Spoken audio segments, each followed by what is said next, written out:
आदाब दोस्तों, मैं सनम एजाज और आज हम हुनरबाज लेके आए हैं। ये वो हुनरबाज हैं जो कहीं न कहीं अपना रियासत का, फैमिली का, मुल्क का नाम रोशन करते रहते हैं। इस हुनरबाज के इस शुमारे में आज हम जिससे आपको मिलाएंगे, नाम उसका नादिया है और नादिया फुटबॉल के मैदान में अपने करतब दिखाती है। ये कोच है और फुटबॉल सिखाने का काम करती है। श्रीनगर के अमर सिंह कॉलेज से नादिया ने जो काम शुरू किया वो मुल्क के मुख्तलिफ हिस्सों तक पहुंचा और उसके बाद कश्मीर में बच्चों का टैलेंट निखारने में नादिया एक अपना नाम और मुकाम लेके आई हुई है। हम नादिया से आज बात करेंगे, नादिया के आसपास जो लोग उनसे बात करेंगे और नादिया को आज का हुनरबाज मानते हुए हम बता रहे हैं कि हम हैं कामयाब और हम होंगे भी कामयाब। तो शुरुआत नादिया से और नादिया के इस सारे सेगमेंट में ये बच्चे जो आप पीछे देख रहे हैं ये सब नादिया इनको ट्रेन कर रही है। बिल्कुल सामने बैठे हैं नादिया और नादिया के साथ हैं इंतखाब साहब। इंतखाब आलम कश्मीर की जाने मानी सियासी नहीं बल्कि मैदान की वो शख्सियतें जिनने बहुत से लोगों को इस मैदान में हुनर सिखाया है। तो हम नादिया दिखा रही हैं, ये बच्चे हैं, ये वो लड़कियां हैं कश्मीर के मुख्तलिफ इलाकों से, जम्मू से आई हुई हैं और इन लड़कियों को नादिया बाज़ाब्ता तौर पे फुटबॉल के मैदान में करतब दिखाने की कोशिश करी है। यूँ तो मर्दों के मैदान में या मर्दों के फुटबॉल के मैदान में रोनाल्डो है, बड़े बड़े नाम हैं, लेकिन लड़कियों का उतना बड़ा नाम नहीं आया है। लेकिन नादिया की कोशिशें शायद साबित हो जाए और नादिया की वजह से यहाँ से वो टैलेंट निखर के आए जो दुनिया में नाम और मुकाम हासिल कर सके। तो हमने नादिया से बात करनी है। नादिया पहली फीमेल कोच हैं। ये जम्मू कश्मीर से लेके मुल्क के मुख्तलिफ हिस्सों में। नादिया, आप ही से शुरुआत करते हैं, कैसे शौक हुआ आपको कोच बनने का और वो भी फुटबॉल का? या बेसिकली मेरा शौक नहीं था कि मैं कोच बनूं, पर मेरा शौक था कि मैं एज अ प्लेयर खेलूं, कंट्री के लिए खेलूं। लेकिन सिचुएशन कुछ ऐसी थी कि मुझे कोच बनना पड़ा, क्योंकि अगर हम देखेंगे कश्मीर में उस टाइम पे लड़कियां नहीं खेलती थी और लड़कियां जब आना चाहती थी तो उन्हें एक लड़की ही कोच चाहिए थी। तो इसलिए मुझे अपना जो प्लेइंग करियर है थोड़ा कम करना पड़ा और कोचिंग में आना पड़ा, ताकि मैं उन लड़कियों के लिए हेल्प करूँ जो लड़कियाँ खेलना चाहती है और जो लड़कियाँ चाहती है कि उन्हें जो कोच है वो एक फ़ीमेल हो। तो इसलिए मुझे कोचिंग में आना पड़ा और मेरा जो सफ़र रहा कोचिंग का काफ़ी अच्छा रहा कि जितना मैंने सोचा नहीं था कि मैं एक ऐसी लेवल की कोच बन सकती हूँ, और वो हो गया। शुरुआत कहाँ से की? या जैसे मैं खेलती थी 2007 से मैंने फुटबॉल खेलना शुरू करा था। तो जब मैं खेलती थी मैं पहले क्रिकेट खेला करती थी। तो जब मैं फील्डिंग करती थी तो मुझे काफ़ी अच्छा लगता था कि मुझे छोटा बॉल मिलता था और मैं पैर से फील्डिंग करती थी, तो मुझे काफ़ी अच्छा लगता था कि मैं पैर से कुछ कर रही हूँ। तो फिर ऐसे सडनली एक बारी मैंने फुटबॉल देखा, तो जब मैंने दूर से देखा बॉल एक बड़ा सा बॉल है, मुझे किक करने को मिल रहा है और काफ़ी अच्छा लगा मुझे कि बड़ा सा बॉल मिला किक करने के लिए। और मेरा मोटिव क्या था कि just I have to kick the ball. और जब मैंने खेलना शुरू किया और 2010 में मैंने पहला नेशनल खेला, स्कूल नेशनल। तो जब मैंने नेशनल खेला वहाँ पे मुझे, हमारे 3 मैच थे, तो 3 मैच में मुझे 2 मैच में नहीं डाला गया था और मुझे बेंच पे बिठाया गया था, कॉज मुझे उतना आता नहीं था। और जो ही मुझे लास्ट मैच के 10 मिनट्स मिले and I score the goal luckily. And अभी भी मुझे नहीं पता है कि वो बॉल आई कहाँ से और मैंने वो गोल कैसे किया, पर इतना पता है एक स्लाइड से मैंने गोल किया। और वो गोल करने के बाद मेरी पूरी लाइफ जो है पूरी चेंज हो गई, क्योंकि जो मेरे कोच से उनको भी लगा कि नहीं मेरे अंदर कुछ तो है जो मैं कुछ कर सकती हूँ। तो उसके बाद मैंने कंटिन्यू करा। मेरे जो कोच थे वो मोहम्मद अब्दुल्ला साहब थे और वहाँ पे 47 लड़के थे हम, तो उनके साथ मैं भी खेली। मैं एक ही लड़की थी उनके साथ, तो मैं उनके साथ खेला करती थी। तो आहिस्ता आहिस्ता ऐसा हो गया कि मैंने लड़कों का टूर्नामेंट खेला, क्योंकि प्रॉब्लम्स ऐसी आई कि मुझे ऐसी प्रॉब्लम्स फेस करनी पड़ी कि लड़की हूँ तो बाल लंबे थे, तो कोई तो खेलने नहीं देते थे लोग, लाइक टीज करते थे, ताने मारते थे, फैमिली को बहुत कुछ बोलते थे कि आपकी बेटी जाती है लड़कों के साथ खेलती है।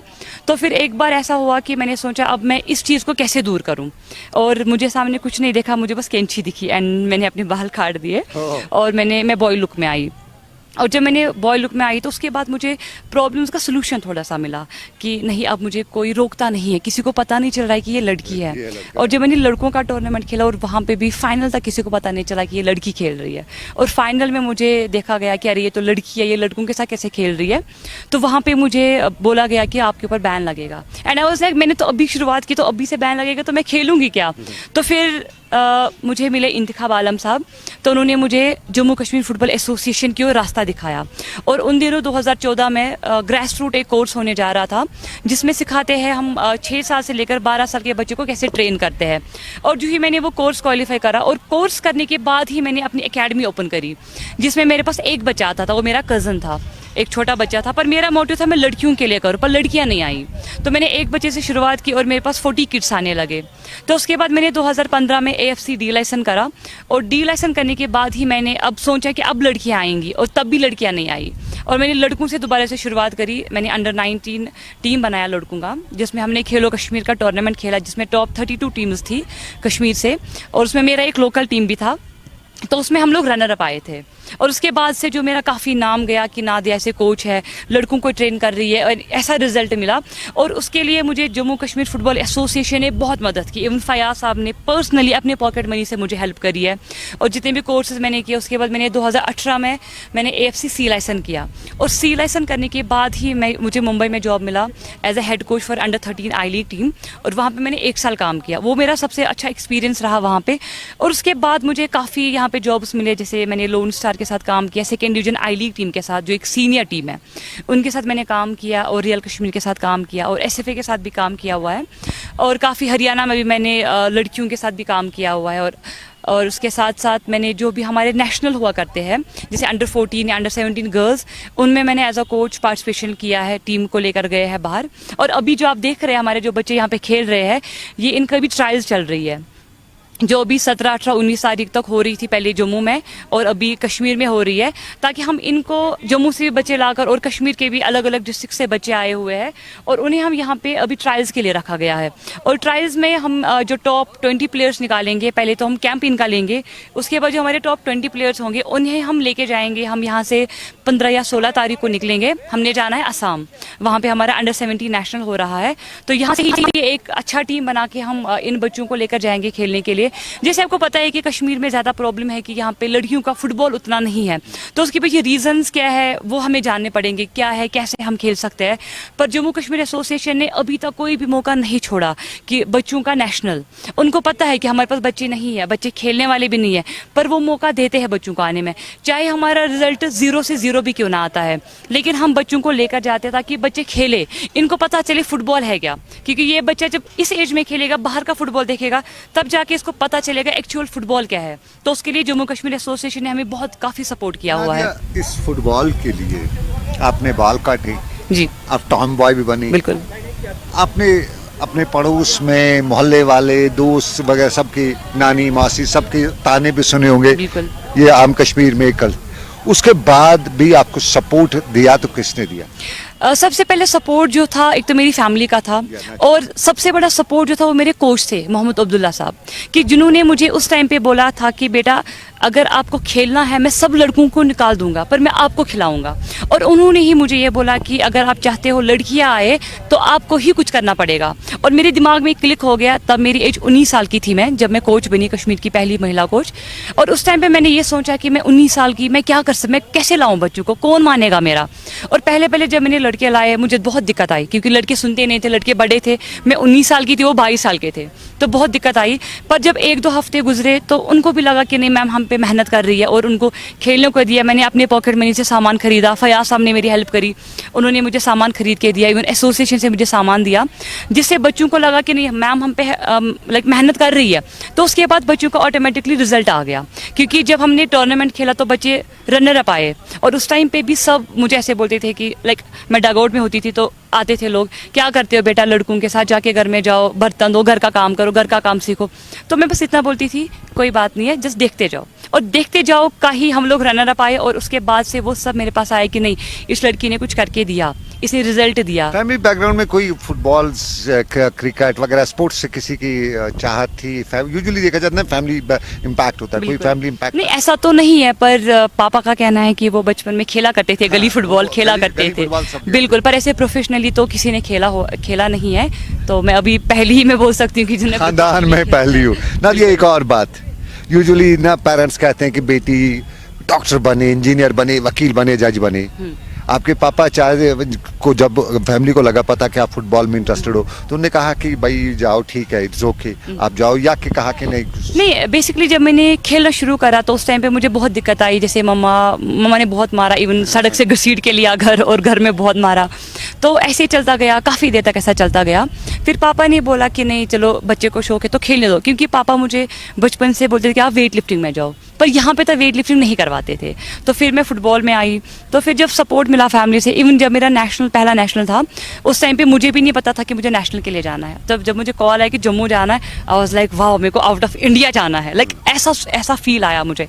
पर उसके बाद भी जब मैंने नेशनल खेला और काफ़ी अच्छा एक्सपीरियंस रहा उसमें, और उसके बाद मैंने काफ़ी सीनियर नेशनल्स खेले जिसमें मैं कैप्टन रही हूँ, कैप्टन भी अभी स्टेट कैप्टन हूँ। और उसके साथ मैंने प्रोफेशनल लीग्स खेली है, जैसे बैंगलोर से खेला है, दिल्ली लीग खेली है, अभी जो रिसेंटली मैंने खेला है केरला का सबसे टॉप क्लब है डॉन बॉस्को, उनका पूरी कंट्रीज़ में उनके बहुत सारे स्कूल्स हैं, तो उनके साथ मैंने अभी खेला हुआ है। और अभी इंशाल्लाह इस सीज़न अभी मैं आगे मैं भी बैंगलोर से ही खेलने वाली हूँ। बैंगलोर सब खेलने वाली हो, लेकिन एक चीज़ है, हमारे यहाँ कहा जाता है sound mind in sound body. Sound body के लिए ज़रूरत होती है ये एक्स्ट्रा करिकुलर एक्टिविटीज़ होता है, स्पोर्ट्स वगैरह बहुत ज़रूरी होती है। आपको चेंज आई अपने आप में, लगी चेंज कि नहीं एक नॉर्मल लड़की और आप में? बिल्कुल, मैं हमेशा लड़कियों को यही बोलती हूँ कि जब आप ग्राउंड में आते हो ना, आप भूल जाओ, सब कुछ भूल जाओ, आप बस इतना देखो कि आप हो और आपके पास बॉल है। नहीं, अगर आप फुटबॉल नहीं खेलती, स्पोर्ट्स लड़की नहीं होती, तो लगता था आप इतनी एक्टिव होती? नहीं, बिल्कुल भी नहीं, क्योंकि मैं अपनी मिसाल दूंगी, अपनी बहन की मिसाल मैं दूंगी। तो मेरी बहन, मतलब हम उसको कहते हैं कि नहीं ये बहुत नाजुक है, बहुत वीक है, ये नहीं कर सकती है। तो जब हम उसको बोलते हैं ये नहीं कर सकती है, तो वो नहीं कर सकती है। तो अगर हम बच्चे को ये बोलेंगे ना बेटा आप कर सकते हो, नो डाउट स्पोर्ट्स में नहीं, कोई और एक्टिविटी करो, जब हम बच्चे के दिमाग में ये मोटिवेशन डालेंगे कि आप कर सकते हो, तो वही एक चीज़ है कि जो बच्चे को उठाता है करने के लिए। तो मैं आपको बताते चलूँ कि मैं फुटबॉल तो प्रोफेशनली फुटबॉलर भी हूँ, और साथ ही साथ मैं एक प्रोफेशनल बॉक्सर भी हूँ। या मैं बॉक्सिंग भी करती हूँ, मैं अभी स्टेट की गोल्ड मेडलिस्ट हूँ सीनियर में, और मैंने नेशनल भी खेला हुआ है बॉक्सिंग में। तो मेरा शौक था कि मैं फुटबॉल तो चलो ठीक है, एक सेल्फ डिफेंस भी होना चाहिए, क्योंकि मैं उस दौर से गुजरी कि जहाँ पे मुझे ऐसा सीन देखने को मिलता था, तो इसलिए फिर मैंने बॉक्सिंग में भी खेला, और अभी मैं प्रेजेंटली बॉक्सिंग भी खेलती हूँ। फुटबॉलर, बॉक्सर, ये वो चीज़ें हैं जो आम कश्मीर की लड़की इनकी तरफ कभी सोच भी नहीं सकती थी। यू स्टार्टेड, आपने वो कहते हैं ना कि बेल द कैट, शुरुआत आपने की। आज आप सेटिस्फाई हैं इस सारे से? बिल्कुल, मैं बहुत सेटिस्फाई हूँ कि मेरा जो मोटिव था कि वो ये था कि लड़कियाँ फुटबॉल खेले। नो डाउट मैं आगे चलूँ या ना चलूँ, पर मैं उन बच्चों को सपोर्ट करूँ जो आगे बढ़े, और वो मेरा सपना पूरा हुआ कि बच्चे अभी खेल रहे हैं। इवन काफ़ी डिस्ट्रिक्ट्स में हमने एकेडमीज़ बनाई थी स्टेट फुटबॉल एकेडमी के थ्रू, उसके बाद भी लोन स्टार ने बनाई, रियल कश्मीर ने बनाई। तो अभी जो हम देखेंगे प्रेजेंटली जो कश्मीर में है, 300 गर्ल्स फुटबॉल खेल रही है। जब एक टाइम पे मैं एक थी और आज 300 लड़कियां फुटबॉल खेल रही है, तो वो हमारे लिए एक बिग अचीवमेंट है। पर अभी हमें है प्लेटफॉर्म, तो जो हमें प्लेटफॉर्म चाहिए इन बच्चों के लिए, क्योंकि टूर्नामेंट्स ज़्यादा नहीं होते हैं, नेशनल आ जाता है, बच्चे नेशनल खेलते हैं, स्कूल कुछ आता है या एसोसिएशन एक जैसे इंटर स्कूल इंटर कॉलेज को टूर्नामेंट निकालते थे, तो ऐसा चलता था बच्चों का। पर उसके अलावा जो एक प्रोफेशनल लीग होना चाहिए, जैसे हमारे पास क्लब्स हैं, जैसे रियल कश्मीर है या लोन स्टार है या अभी डाउनटाउन FC है, हादरा स्पोर्ट्स है, तो ऐसे जो बड़े बड़े नामी क्लब्स हैं उन्हें भी लड़कियों की ओर तवज्जो देना चाहिए, ताकि वो लड़कियों को लाए, लड़कियों को IW इंडियन वुमेन लीग में खिलाए। क्योंकि कश्मीर से एक ही बार इंडियन वुमेन लीग हुआ 2016 में, जो हमने CM के नाम से खेला, महबूबा मुफ्ती के नाम से खेला था, और वो हमारे कश्मीर में पहला हुआ था और वो आखिरी हुआ था। और हम मजबूर हैं, हम बाहर से खेलते हैं, क्योंकि यहाँ पे हम IWL नहीं खेल सकते हैं, इसलिए मैं मजबूर में बाहर जाती हूँ। क्या कमी क्या उसमें IW ना खेलने के बजाय? उसके लिए जो क्लब्स है, क्लब्स को, क्योंकि वो जो IW एक क्लब ही कर सकता है, टीम बेच सकता है, उसमें जो फंडिंग है, बजट है, वो काफ़ी ज़्यादा होता है, और टैलेंट भी चाहिए और मेहनत भी चाहिए, तो उसकी और मेरे हिसाब से अभी कोई तवज्जो तो नहीं दे रहा है वैसा, तो उन्हें भी थोड़ा ध्यान देना चाहिए। और एसोसिएशन तो काफ़ी मदद तो कर ही रहा है, जितना उनसे हो रहा है उतना तो मदद कर ही रहे हैं। इवन मैं पर्सनली बोलूँगी कि मुझे काफ़ी सपोर्ट मिला है उनसे, और अगर मुझे एसोसिएशन फुटबॉल एसोसिएशन, बिल्कुल एसोसिएशन, जो फुटबॉल एसोसिएशन बॉडी है वो नहीं मिलती, और जो हमारे सर, जो मैंने पहले आपको बोला इंतखाब आलम सर है, अगर वो नहीं होते तो शायद मैं आज यहाँ पे नहीं होती, क्योंकि वही एक है जिन्होंने मुझे पिक करा और मुझे फुटबॉल में लाया और मुझे एसोसिएशन से मिलवाया। So that was the reason, और वही मेरे लिए थे जिन्होंने मुझे फुटबॉल में। आप इंटरनेशनल नहीं गई? नहीं, मैं इंटरनेशनल नहीं गई। मैं ये कह सकती हूँ कि शायद मुझे रास्ता दिखाने वाला कोई नहीं था, या मैं ये कह सकती शायद मेरे में कोई कमी थी। पर जो मेरा आज का फुटबॉल है, जब मैं अभी बाहर खेलती हूँ, तो बाहर की जो ऑडियंस है वो मेरे पास आकर बोलती है कि बेटा आपने अभी तक आपने इंडिया नहीं खेला, और मैं चुप हो जाती हूँ कि मैं क्या बताऊँ, मेरे पास कोई आंसर ही नहीं है। अभी जो आज का फुटबॉल है मेरा एक पीक का फुटबॉल है। अभी मुझे सारे जो बाहर के क्लब्स है वो मुझे लेना चाहते हैं as a player, as a coach नहीं, एज अ प्लेयर भी लेना चाहते हैं, कि उनको पता है कि नहीं मेरी अभी गेम है। और यहाँ पे अभी तक कश्मीर में कभी भी जो इंडिया टीम से कोई सिलेक्टर्स नहीं आए जो बच्चों को सिलेक्ट, इवन लड़कों के लिए तो आते हैं, इवन 2-3-4 लड़के भी गए इंडिया कैंप में जो भी खेल भी रहे हैं, और हमारे भी दानिश भाई भी इंडिया कैंप में थे।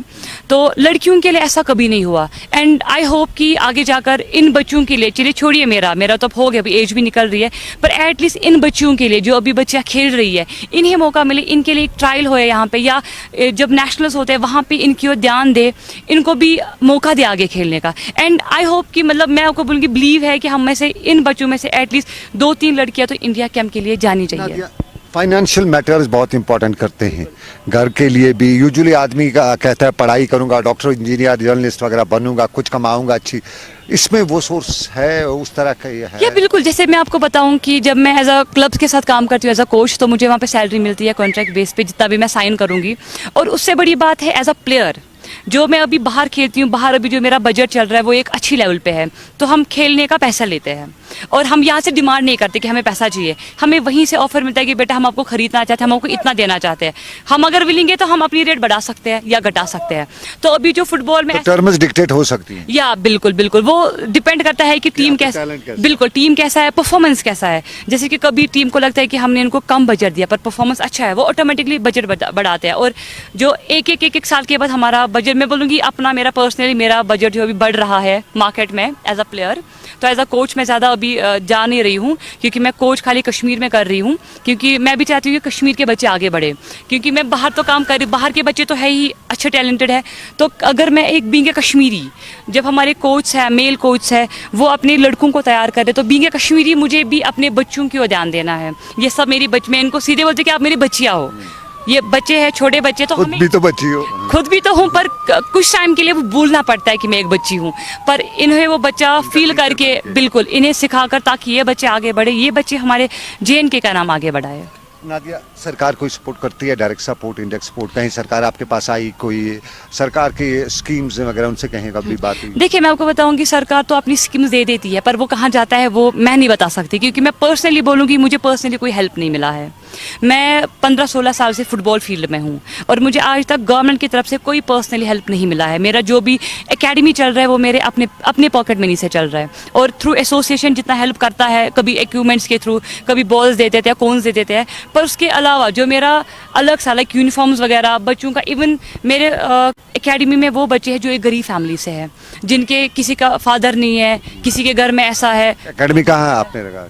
सॉरी, एकेडमी है कहाँ? एकेडमी मेरी राजबाग में चल रही है, गुंदन ग्राउंड में, जिसका नाम है JJ7 गर्ल्स FC। तो उसमें ऐसे बच्चे की कभी कभार मुझे अपने जेब से ही बच्चे को किराया देना पड़ता है, कि वो दूर से आते हैं, पटन से मेरे पास लड़की आती है, वो सुबह निकल के शाम को जाती है, तो उसे भी मुझे पॉकेट मनी से ही पैसा देना पड़ता है। कोई बच्चा आपकी एकेडमी ज्वाइन करना चाहे, आपको सीखना चाहे, उसको क्या फॉर्मेलिटीज करनी पड़ती है? बिल्कुल, उसके लिए कोई फॉर्मेलिटी नहीं है, कोई ट्रायल नहीं है, कोई ऐसा नहीं है कि आपको आना है। मेरी एकेडमी में ओपन है, फ्रेशर भी आ सकता है, जिसे भी कॉन्टैक्ट करना होगा थ्रू JNK फुटबॉल एसोसिएशन, या अगर वो भी ना मिले, मेरा इंस्टा ID है, मेरा फेसबुक ID है, मेरा ट्विटर है, मेरा यूट्यूब है, बस सब कुछ नादिया निखत के नाम से ही है, वो मुझे कॉन्टैक्ट कर सकते हैं और मेरी एकेडमी ज्वाइन कर सकते, चाहे वो लड़का हो या चाहे वो लड़की हो। चलिए नादिया, आपने हमारे साथ बात की, आपका बहुत बहुत शुक्रिया। वी विश अल्लाह आपको कामयाब करे और हमारे ये कश्मीर का ये टैलेंट जो है वो और निखरता रहे। बहुत बहुत शुक्रिया। Thank you so much. Thank you. हमने नादिया से बात की। नादिया कश्मीर का वो टैलेंट है जिसने अपने आप को बदलने की कोशिश की ताकि अपना मुकाम हासिल कर सके। कभी लड़का बनी, टॉमबॉय बनी, बाल कटवाए, लेकिन आखिरकार कुछ न कुछ मुकाम हासिल किया। अभी और करना है, लेकिन इस सारे के बीच में किस तरह का माहौल है यहाँ फुटबॉल का, पर्टिकुलरली स्पोर्ट्स का, वो वुमेन स्पोर्ट्स का। सोफी साहब मेरे साथ मौजूद हैं। सोफी साहब स्पोर्ट्स को देखते हैं, श्रीनगर में फुटबॉल एसोसिएशन के साथ जुड़े हुए हैं। सोफी साहब, बहुत शुक्रिया आपका। नादिया के बारे में जानना चाहेंगे आपको, क्या नादिया ने जो कुछ भी किया काबिल रिश्क है? देखिए, अगर आप मुझे पर्सनली पूछ रहे हैं, as a district president Srinagar, ये ऐसी बच्ची है जिसने, अगर वुमेन्स फुटबॉल की आप मुझे बात कहेंगे, इसकी वजह से हमारा वुमेन्स फुटबॉल यहाँ जिंदा है। आपको पता है कि अपने स्टेट का, मैं अपना, हम जम्मू छोड़ के अगर आप श्रीनगर या बाकी एरियाज़ की, कश्मीर की बात करेंगे, तो यहाँ लड़की का खेलना बहुत मुश्किल है। हमारी सोसाइटी अभी वो तैयार नहीं हुई, ये वो तैयार नहीं है अभी अपनी बच्चियों को और बच्चों को छोड़ने के लिए। अब ये जितने माँ बाप ने अपनी बच्चियाँ भेजी हैं, मैं उनको बहुत शुक्रिया उनका अदा करता हूँ, ताकि हम भी चाहते हैं कि हमारी बच्चियाँ भी टॉप रहे और खेले, खेलने के लिए हम उनको प्रोवाइड करते हैं। जैसे हमारे पास टूर्नामेंट आते हैं, अभी ये जो अंडर 17 का आया है, इनको आसाम जाना है खेलने के लिए, गुवाहाटी जाना है, तो वहाँ खेलते खेलते ये कुछ ना कुछ सीखेंगे। हम चाहते हैं कि जिस तरह हमारे बच्चे जो छोटे छोटे जाते हैं, या उसके बाद हमारी अच्छी टीमें जाती है, हमारी साल में 3 वुमेन्स टीम जाती है। इतनी हमारे पास वो फैसिलिटीज़ नहीं है। जैसे इनके लिए मैं कहता हूँ, अगर इनके लिए अलग सा ग्राउंड होगा, वो फैसिलिटी नहीं है अभी हमारे पास। वुमेन्स फुटबॉल अगर डेवलप करना है, इनके लिए हमें ऐसे ग्राउंड चाहिए जहाँ मुदाखलत मैनस की कम हो। तो ये जो एक ग्राउंड है, इसमें आपको पता है ये मल्टीपर्पज़ के लिए है। गाँव की लड़कियाँ तो नहीं आती होंगी? नहीं, आती हैं, खेलती हैं वो लड़की भी हुई। जी जी, आपको पता नहीं। इस ट्रायल्स में जो हमारी 3 दिन रही थी ना यहाँ, इसमें हमारी डिस्ट्रिक्ट की कम से कम 15 से 16 लड़कियों ने शिरकत की थी। हाँ, अब क्या है, टैलेंट हमें देखना पड़ता है। ये नेशनल लेवल का टूर्नामेंट, इसमें हम यही चाहते हैं कि जिसके पास अच्छा टैलेंट होगा, ताकि हमारी भी आगे ऐसी खदमत ना हो जाए कि हमारी टीम 10 गोल हारे, 12 गोल होए। तो इस स्टैंडर्ड को बरकरार रखने के लिए हमें फिर देखना पड़ता है। क्या नादिया जैसी और लड़कियाँ हमारे यहाँ पैदा हो सकती हैं, आ सकती हैं इस मैदान में? क्यों नहीं आ सकती हैं? आपको मैं अभी बताऊंगा। अभी मैं एक लड़की को देख रही हूँ, छानापुरा से हैं। मैं आपको यकीन से कहता हूँ, अगर ऐसे ही खेलेगी वो इंडिया में जाएगी, इंडिया टीम में। अभी मुझे पूरा नाम नहीं, महफूज की क्या नाम है इसका, मारूफ, वो अच्छी इस वक्त टॉप पे खेल रही है। और नादिया के बाद मुझे अगर लगता है कि यह लड़की आगे जा सकती है। क्यों? आपको पता लगे, ये हमें लगता है जब हम देखते हैं ना कि किस टैलेंट, हमें अभी जम्मू से जो हमारी बच्चियाँ आई हैं, इसमें भी तो 2, 3, 4 लड़कियां ऐसी हैं जो मुझे लगता है कि टॉप करेगी। तो ये हमारे लिए फ़ख्र की बात है कि अगर यहाँ या जम्मू से जो भी लड़की जाएगी, J&K का नाम जिंदा करके रहेगी। थैंक यू सर, बहुत बहुत शुक्रिया। Thank you sir. Thank you. हमने नादिया से बात की, हमने लोगों से बात की, हमने शहर में अक्सर लोगों से बात की, लेकिन एक वो शख्सियत है जिससे बात न करे तो नाइंसाफ़ी होगी। हम इंतखाब की बात कर रहे हैं। ये बच्चों का इंतखाब करते हैं, नाम इंतखाब आलम, लेकिन बच्चों का इंतखाब यानी सिलेक्शन प्रोसेस में हिस्सा लेते हैं और नादिया के सफ़र में बराबर साथ में रहे। इंतखाब साहब, बहुत बहुत शुक्रिया। नादिया को आप क्या वो कहेंगे? जो आज नादिया है वो अपनी मेहनत का उसका नतीजा है। तकरीबन 2009 में मैंने इस बच्ची को पिक किया था। तो जब मैंने इसको देखा तो उसके बाद इसने पीछे मुड़कर नहीं देखा।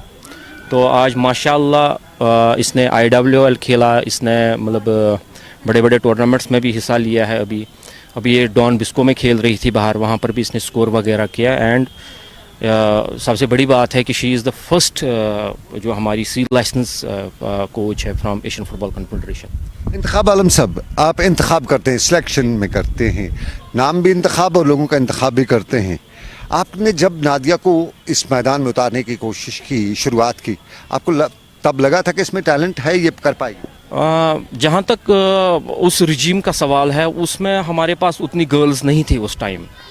तो जब हमने एक टूर्नामेंट वहाँ पर एक वुमेन्स कॉलेज में एक मुनक्कद किया हमने, तो इसमें इस लड़की में मैंने बड़ा स्पार्क देखा। और इसके साथ एक और लड़की थी अफशा, वो भी अभी IWL बाहर खेल रही है। तो दोनों लड़कियों में अच्छा टैलेंट था, तो उसके वजह से ही इसने पीछे मुड़कर नहीं देखा। तब भी इसने बहुत अच्छा फुटबॉल खेला। और सबसे बड़ी बात है कि इसको इतना शौक़ था कि इसने एक खुद की एक एकेडमी फिर बनाई, ये लड़कों से खेलने लगी। तो जहाँ तक नहीं बालों का तो अब उतना नहीं था इशू कि हालांकि इनके जो पेरेंट्स थे, मुझे उधर पर्सनली जाना पड़ा मिलने के लिए कि बच्ची में टैलेंट है तो इसको छोड़ दीजिए बाहर। तो मतलब इस वक्त हमारी जो स्टेट में बहुत सारी लड़कियां हैं, जिसमें अगर मैं नादिया की बात करूं, मतलब शी इज़ नंबर 1। अगर मैं अफशां की बात करूं, वो भी मतलब बहुत अच्छा है। कुदसी अल्ताफ़ है, वो भी मतलब कोचिंग में बहुत आगे गई है। तो इन फ्यूचर में अगर हमारा यही एक मतलब यही वलवला हो जाए, तो मुझे नहीं लग रहा है कि हमारी जो लड़कियां हैं, जैसे मैंने पहले सुना है कि J&K की टीम, फुटबॉल टीम बहुत अच्छा हुआ करती थी वुमेन की, तो मुझे लग रहा है कि आने वाले वक्त में इनका एक अच्छा फ्यूचर है। मैं आपने नादिया को इस तरह से निखारा है, उसके लिए आपका बहुत बहुत शुक्रिया। लेकिन अभी और उम्मीद है? जी ज़रूर, और क्या। सरकार की तरफ से कोई उम्मीद है?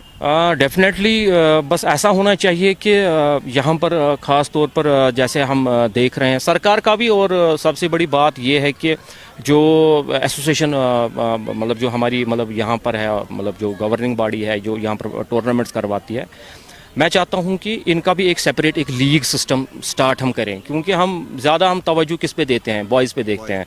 देखो मतलब सिंपल सी एक मैं बात आपको कहना चाहता हूँ कि for example I am a father and जैसे मेरी लड़की है तो हमारी थोड़ी सी थिंकिंग ऐसी है कि अगर मैं किसी मेल कोच को देखूँ, I will not send my daughter there. तो मैं चाहता हूँ कि वहाँ पर फीमेल कोच ही हो, फीमेल स्टाफ हो, तो एक ऐसा इंफ्रास्ट्रक्चर, एक ऐसा मतलब इनके लिए एक हो कि जहाँ पर फीमेल डॉक्टर भी हो, इनके पास फीमेल कोच हो, फीमेल रेफरी हो, this should be the separate department. Intekhab Alam साहब, बहुत बहुत शुक्रिया हमारे से बात करने के लिए। Thank you. हमने नादिया से बात की। नादिया कश्मीर की वो पहली लड़की है जिसने नेशनल भी खेला है और कोच भी की है, बॉक्सर भी है, और sound mind in A sound body की बात भी करती है। शुरुआत शहर से, और शहर से शुरुआत करने के बाद नादिया मुल्क के मुख्तलिफ हिस्सों में पहुंची है, एक मुकाम हासिल कर चुकी है, लेकिन अभी करने की बहुत ज़रूरत है। लेकिन उस करने की ज़रूरत में बहुत से लोगों का एक रोल है, हमारा भी एक रोल है, लेकिन सबसे बड़ा रोल सरकार का है। और सरकार के रोल में कहा जाता है कि अगर सरकार माई बाप बन जाए तो फिर कुछ भी हो सकता है, और सरकार को माई बाप बनने की ज़रूरत भी है। मुदस्सिर खान के साथ सनम एजाज, श्रीनगर, कश्मीर।